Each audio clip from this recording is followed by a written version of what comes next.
नमस्कार दोस्तों, उम्मीद करते हैं कि आप लोग अच्छे होंगे और कई सारे प्रश्न आपके दिमाग में उठ रहे होंगे क्योंकि सोशल मीडिया पर कुछ लोग ऐसे ही बातें बोलते हैं कि जो आपके दिमाग में बातें उठने लगती हैं और उसके कोडिंग कॉन्फ्रेंस पर कुछ लोग बात वगैरह कर रहे थे कि देखिए कुछ लोग ऐसे ऐसे बोल रहे हैं। तो उस चीज़ को मुझे क्लियर करना है और बताना ज़रूरी है। देखिए सोशल मीडिया पर कुछ महीने पहले या कुछ कुछ महीने ही, अगर ज़्यादा नहीं, 30-35 दिन हुए होंगे, कुछ लोग तो काउंसलिंग करवा रहे थे सोशल मीडिया के माध्यम से कि मंगल पांडे से बात हो गई है, यहाँ मीटिंग हो गया और जल्द ही कॉन्टैक्ट बेसिस वालों को ज्वाइनिंग मिलने वाला है। ठीक, ये मतलब ऐसा बोला जा रहा था। फिर अभी तक ज्वाइनिंग नहीं हुआ। सपोज कीजिए कि आपने बोला, आपके मुताबिक आप 2 बार केस जीत चुके हैं दोस्त, ठीक, लेकिन अभी तक ज्वाइनिंग नहीं हुआ। क्यों नहीं हुआ ये भी आप समझ सकते हैं। कुछ लोग सुप्रीम कोर्ट के बारे में बोल रहे हैं कि शायद कि कोई केस है जिसका 11 तारीख को सुनवाई होने वाला था। 11 तारीख को सुनवाई होने वाला था तो क्या बोलते हैं उसका, उस केस को मर्ज कर दिया गया है। पहली बात आपको बताते हैं कि सुप्रीम कोर्ट में ये मर्ज का कंडीशन जो होता है ना, थोड़ा अलग है। सुप्रीम कोर्ट में अगर एक मुद्दा होता है दोस्तों, एक मुद्दा होता है, ठीक है, अगर वो कोरिलेट करता है, जैसे एक मुद्दा है आपने 10 SLPA कर दिया, तो बाकी जो आगे जो टॉप पे केस होता है जिसका सीरियल नंबर आगे रहता है, जो पहले SLPA मिला होगा, बाकी जितने भी उसके अकॉर्डिंग SLPA होंगे उस सारे केसेस को उसके साथ कनेक्ट कर दिया जाता है। ठीक है ना, ये रूल होता है सुप्रीम कोर्ट का।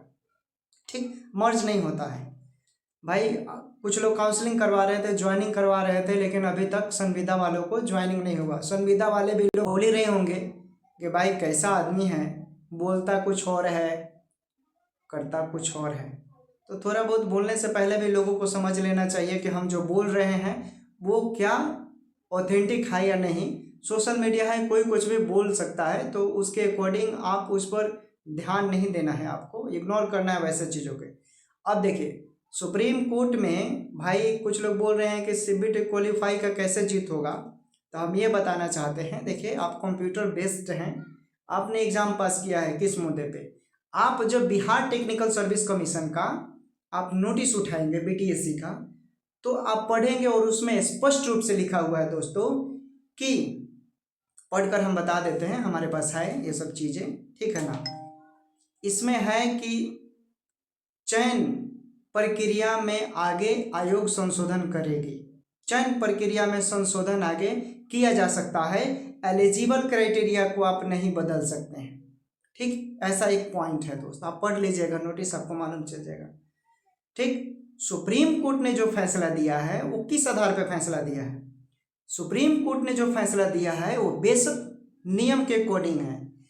आप इंस्ट्रक्टर इंजीनियर लोगों का केस देखेंगे तो उसमें भी किस चीज़ को जीत मिला है? नियमावली को लेकर जीत मिला है दोस्तों।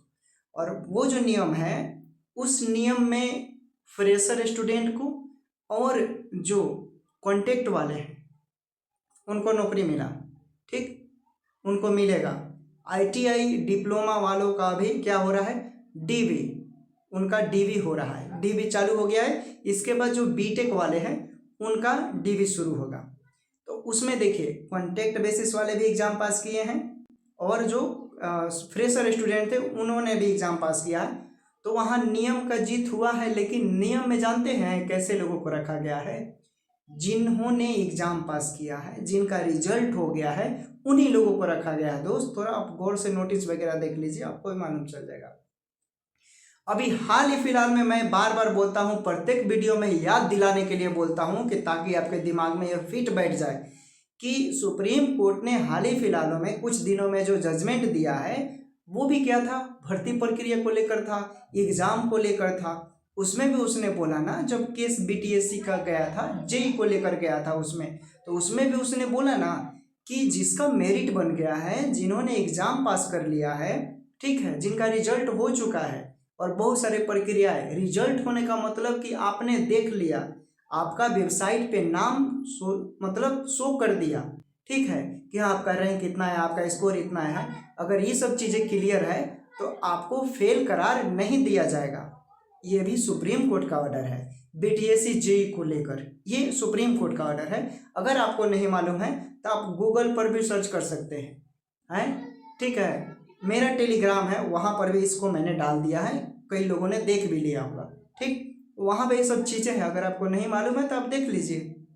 ठीक है, तो बात यहाँ कंक्लूजन क्या निकलता है, अगर नियम के अकॉर्डिंग भी होता है, अगर सुप्रीम कोर्ट नियम 2018 नियम के अकॉर्डिंग भी जजमेंट देता है ना, तो कैसे लोगों को होगा, फ्रेशर का होगा और कॉन्टेक्ट का होगा। यानी फ्रेशर कॉन्टेक्ट कैसे, फ्रेशर कॉन्टेक्ट जिन्होंने एग्जाम पास किया है, जिन्होंने एग्जाम पास कर लिया है 10,709 में, जितने फ्रेशर और जितने कॉन्टेक्ट है उन्हीं को मान्यता दिया जाएगा, उन्हीं को वैलिड करार दिया जाएगा। समझ गए। अब देखिए भाई, रही बात कि 25 नवंबर को जो सुनवाई होने वाला है, उसमें अगर कॉन्टेक्ट बेसिस यानी जो रेस्पोंडेंट में ही कॉन्टेक्ट वाले आते हैं, और रेस्पोंडेंट जो है, रेस्पोंडेंट उन्होंने भी एग्जाम क्वालिफाई किया है। ठीक है, जो भी रेस्पोंडेंट है उन्होंने, चूंकि पहले तो रेस्पोंडेंट है और रेस्पोंडेंट होने के बाद भी वो क्या है, कॉन्टेक्ट है, कॉन्टेक्ट पे है। ठीक है, और कॉन्टेक्ट पर होने के बाद उन्होंने भी एग्जाम पास किया है। ठीक है, जब एग्जाम पास किया है तो आपको ये सब चीज़ें कोर्ट को बताना पड़ेगा, आप हाइड कर नहीं रख सकते हैं। और कोई भी जजमेंट होता है, अदालत कोई भी फैसले की सुनवाई करती है, तो सब चीज़, सारे फैक्ट, सारे एविडेंस को वहाँ मौजूद रखना पड़ता है, सारे चीज़ों को देखकर जजमेंट दिया जाता है। ठीक, तो ये सब चीज़ें होगा। अब देखिए, अब कुछ लोग ये सोच रहे होंगे कि हम काउंटर ही नहीं जमा करेंगे तो हमारा केस लंबा चलता ही रहेगा।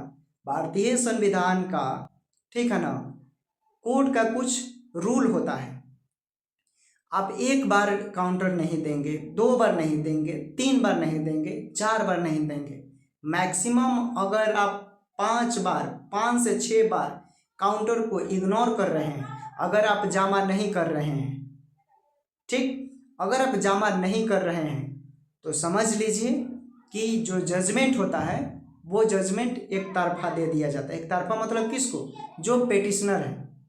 ठीक है, जो पेटिशनर है उनको दे दिया जाएगा। मतलब जो पेटिशनर बने हैं, पेटिशनर मतलब कौन हो गए, जो एग्जाम वाले हो गए, जिन्होंने जो एग्जाम का समर्थन कर रहे हैं, तो वैसे भी फैसला आ सकता है अगर ऐसा होता है तो। अगर नियम के बदौलत भी होता है यहाँ जजमेंट, तो नियम के बदौलत भी एग्जाम वालों का ही समर्थन मिलेगा। एग्जाम वाले में कैसे, जो कॉन्टेक्ट बेसिस है जिन्होंने पास किया है, और जो फ्रेशर स्टूडेंट है जिन्होंने एग्जाम पास किया है, वैसे लोगों को ही मान्यता दिया जाएगा, वैसे लोगों को ही यहाँ वरीयता दिया जाएगा। ठीक है, जिन्होंने एग्जाम पास नहीं किया है उनको वरीयता नहीं दिया जाएगा। ये सुप्रीम कोर्ट का ऑर्डर है। आप चाहे राजस्थान का देख लीजिए, राजस्थान का देख लीजिए जो सुप्रीम कोर्ट ने ऑर्डर दिया है। ठीक है, राजस्थान को लेकर जो सुप्रीम कोर्ट ने ऑर्डर दिया है वो भी देख लीजिए, आपको मालूम चल जाएगा।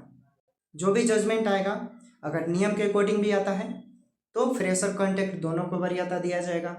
अगर एग्जाम बेसिस पर भी मान्यता अगर 2023 के अकॉर्डिंग भी होता है तो जिन्होंने एग्जाम पास किया है उन्हीं को ही मान्यता दिया जाएगा। ठीक है, तो ऐसा पॉइंट है, अच्छा चीज़ है, आप ठंडे दिमाग से सोचिएगा। जो मैंने चीज़ें बोला है वो ऑथेंटिक है या नहीं, ये सब आपको मालूम चल जाएगा, आप ठंडे दिमाग से सोचेंगे तो। ठीक है, बाकी हाउ हाउ करने से कोई भी चीज़ें नहीं होता है दोस्त।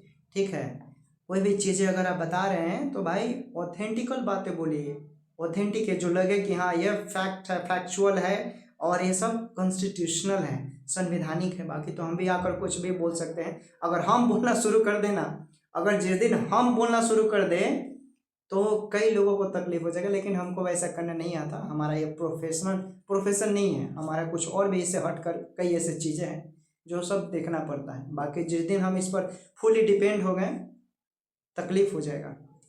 ठीक है, तो ये सब चीज़ें हैं दोस्त। बाकी जो भी होगा अच्छा होगा, अच्छा होगा कॉन्टेक्ट वाले के साथ भी और एग्ज़ाम वाले के साथ भी, क्योंकि केस जो है सुप्रीम कोर्ट के अकॉर्डिंग जो भी जजमेंट आए हैं वो क्लियर हो गया है। मान्यता एग्ज़ाम बेसिस को मिलेगा। एग्ज़ाम बेसिस में मतलब कॉन्टेक्ट और फ्रेशर जिन्होंने एग्ज़ाम पास किया। अगर आप पढ़ाई करना चाहते हैं, ठीक है, कोई अगर कितना भी नोट्स दे, ठीक है, जब तक आपका बेसिक कॉन्सेप्ट क्लियर नहीं होगा आप दुनिया का कोई भी एग्ज़ाम नहीं निकाल सकते।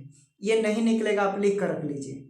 आपको सबसे पहले, अगर आपने सपोज CHO का बहाली आया है, अगर CHO का बहाली आया है तो आपको क्या करना होगा, पहले आप 3 से 4 साल, अभी लेटेस्ट देखेंगे 5 सालों का प्रीवियस ईयर, हम क्या प्रीवियस ईयर का क्वेश्चन उठाएंगे और देखेंगे किस टॉपिक से ज़्यादा प्रश्न बन रहे हैं, उसके अकॉर्डिंग हम अपना टॉपिक प्रिपेयर करेंगे। बाकी ऑब्जेक्टिव क्वेश्चन आप रटेंगे, भूल जाएंगे, आज याद रहेगा, 2 दिन याद रहेगा, 3 दिन याद रहेगा, 10वें दिन आप भूल जाएंगे, ठीक ना। तो ये सब चीज़ें हैं। बाकी पढ़ाई का एक अलग जरिया होता है कि आपका जब तक कंसेप्ट क्लियर नहीं होगा तब तक आपसे एग्जाम नहीं निकलेगा दोस्त, ठीक है, ये वास्तविकता है। तो कोई भी चीज़ें अगर आप लग रहे हैं, कोई भी चीज़ आपको करना है दोस्त, तो सबसे पहले आपको प्रीवियस ईयर का क्वेश्चन, कितने चैप्टर से कितने ज़्यादा प्रश्न बन रहे हैं, उस चैप्टर को ज़्यादा कवर करना होता है। ऐसे ही पढ़ाई करने का तरीका जो मेरा है ये बता रहे, ठीक, ऐसे सफलता भी ज़्यादा मिलती। ओके, समझ गए होंगे। ठीक है, बाय बाय, फिर मिलेंगे नए वीडियो में नई जानकारी के साथ। अपना ख्याल रखें और पढ़ते